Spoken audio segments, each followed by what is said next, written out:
Vers une interdiction des PFAS dans les vêtements ou dans les cosmétiques. L'Assemblée nationale devrait voter le texte jeudi. Il faut dire que l'on retrouve ces substances chimiques partout. Une députée vient de présenter les résultats d'un test réalisé sur un échantillon de Parisiens. Denis Tanchereau avec Mathieu Caillot. Dans son combat contre les PFAS, la députée de Paris-Evassa souhaitait mener un test auprès de citoyens lambda.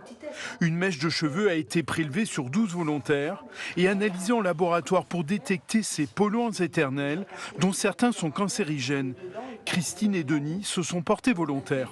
Donc vous pensez à tout ça. Je suis positive à un des PFAS qui est cancérigène avéré. Je n'utilise pas de poêle avec un revêtement adhésif parce que ça fait longtemps qu'on parle qu'il y en a dedans. Donc ça, il y a longtemps que j'ai abandonné.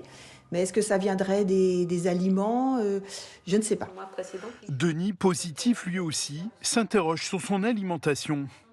C'est vrai que je mange assez régulièrement des poissons type thon, espadon, qui peuvent être considérés comme des poissons un peu en bout de chaîne, qui peuvent justement cumuler des métaux lourds, ce genre de produits. Sur ces 12 volontaires parisiens, un seul est négatif, les 11 autres sont contaminés.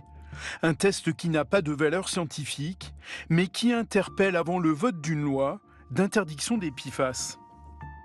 Notre enjeu, c'est d'alerter sur le fait que les PFAS sont présents partout dans notre environnement, qui sont dangereux sur la santé. Ce sont des facteurs cancérigènes, mais aussi perturbateurs endocriniens. Ça a des enjeux sur la fertilité, les maladies du foie, les maladies du rein. Donc on a besoin vraiment d'une législation pour interdire les PFAS. Ces polluants éternels sont aussi utilisés dans la fabrication des poêles anti-adhésives. Mais les ustensiles de cuisine seront écartés de la loi après une forte mobilisation des fabricants.